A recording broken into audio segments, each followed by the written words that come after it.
Assalamualaikum warahmatullahi wabarakatuh. Perkenalkan, nama saya Rohani, NIM 21136024 dengan mata kuliah Meteorologi Klimatologi. Baiklah, di sini saya akan menjelaskan siklus hidrologi dan hubungan unsur cuaca dan iklim. Apa itu siklus hidrologi? Siklus hidrologi adalah siklus atau sirkulasi air yang berasal dari bumi menuju ke atmosfer dan kembali lagi kepada bumi yang berlangsung secara terus-menerus dan menyebabkan air di permukaan bumi tidak akan pernah habis. Selanjutnya, kita akan membahas tentang siklus hidrologi di permukaan bumi. Banyak sekali terdapat air, seperti air danau, sungai, dan laut. Akibat dari radiasi matahari, air laut, sungai, dan air danau mengalami penguapan atau disebut juga dengan evaporasi. Namun, penguapan tidak terjadi di permukaan bumi saja.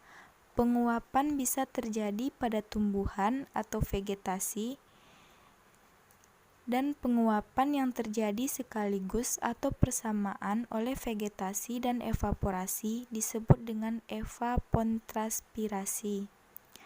Setelah terjadi penguapan, uap itu akan menjadi pengembunan atau disebut juga dengan kondensasi, sehingga terbentuk titik-titik air dan menjadi awan. Setelah terbentuknya awan, awan tersebut akan bergerak ke daratan atau ke pegunungan, dan ketika awan bergerak ke dataran, pada awan tersebut akan terjadi curah hujan. Jika awan atau hujan terjadi di pegunungan, maka akan membentuk seperti salju atau es. Ketika sebuah air jatuh ke permukaan bumi, maka air tersebut akan masuk ke dalam pori-pori tanah atau disebut dengan infiltrasi. Tetapi jika air hujan tersebut tetap berada di dataran, maka dia akan mengalir terus ke arah sungai atau disebut dengan run-off. Kesimpulannya yaitu, semua air yang berasal dari hujan atau previtasi tersebut akan kembali lagi ke laut. Jadi, kesimpulan yang dapat kita pelajari dari siklus hidrologi ini adalah penguapan yang terjadi pada laut atau tumbuhan, sungai, atau danau mengalami penguapan yang disebut dengan evaporasi. Setelah mengalami pengembunan atau evaporasi, akan membentuk kondensasi atau pengembunan. Setelah kondensasi, akan membentuk titik-titik air yang akan menyatu dan membentuk awan. Awan tersebut akan bergerak ke daratan atau pegunungan, dan pergerakan awan ini disebut dengan apeksi. Ketika awan sudah sampai ke tujuannya, maka awan tersebut akan berubah menjadi previtasi atau hujan. Inilah yang disebut dengan siklus hidrologi. Selanjutnya, kita akan membahas unsur-unsur cuaca dan iklim.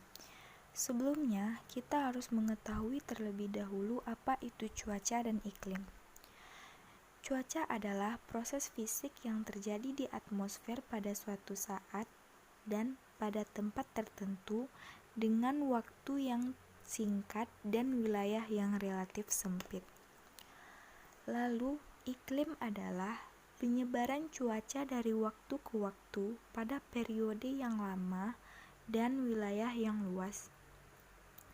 Dapat kita lihat ada 7 unsur cuaca dan iklim, yaitu yang pertama adalah radiasi matahari, 2. Temperatur atau suhu udara, 3. Tekanan, 4.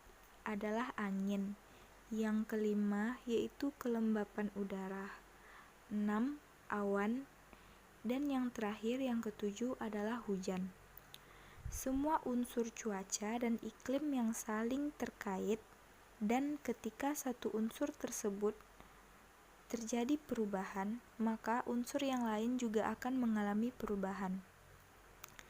Di sini unsur yang paling dominan adalah radiasi matahari, karena Matahari adalah sumber energi terbesar di permukaan bumi yang dapat mempengaruhi karakteristik atau atmosfer di seluruh permukaan bumi. Unsur cuaca dan iklim yang pertama adalah radiasi matahari. Radiasi matahari adalah unsur yang terpenting yang ada di permukaan bumi, karena jika radiasi matahari mengalami perubahan, maka akan mengalami perubahan pada unsur yang lain. Yang kedua, yaitu suhu atau temperatur udara. Suhu atau temperatur udara adalah keadaan panas dan dinginnya suatu udara. Suhu udara dipengaruhi oleh ketinggian tempat. Semakin tinggi suatu tempat tersebut, maka suhunya akan semakin dingin. Begitu juga dengan sebaliknya. Semakin tinggi suatu tempat, maka suhunya juga akan semakin hangat. Yang ketiga adalah tekanan udara. Tekanan udara ini akan dipengaruhi oleh suhu atau temperatur. Suhu udara dapat berpengaruh terhadap tekanan udara. Suhu udara tinggi membuat tekanan rendah, begitupun sebaliknya. Yang keempat adalah kelembapan udara. Kelembapan udara adalah banyaknya uap air di dalam udara yang disebut dengan hujan. Yang kelima adalah angin. Angin adalah massa udara yang bergerak dari tekanan tinggi ke tekanan yang lebih rendah. Dan perlu diingat bahwa suhu udara berbanding terbalik dengan tekanan. Jadi, kesimpulannya adalah angin bergerak dari tekanan tinggi ke tekanan rendah. Yang keenam yaitu awan. Awan adalah kumpulan titik-titik air yang melayang di atmosfer karena masanya terlalu kecil, maka dia tidak akan muncul di permukaan bumi. Yang terakhir, yang ketujuh adalah curah hujan. Curah hujan adalah curahan butiran air yang jatuh dari awan dan sampai ke permukaan bumi. Jadi, hubungan antara unsur cuaca dan iklim adalah unsur dan cuaca iklim itu sama. Jadi, kalau satu unsurnya berubah, maka akan berpengaruh terhadap unsur yang lainnya. Baiklah, sekian paparan materi tentang unsur-unsur cuaca dan iklim oleh saya. Jika ada kesalahan, mohon dimaafkan. Wabillahi taufik wal hidayah. Assalamualaikum warahmatullahi wabarakatuh.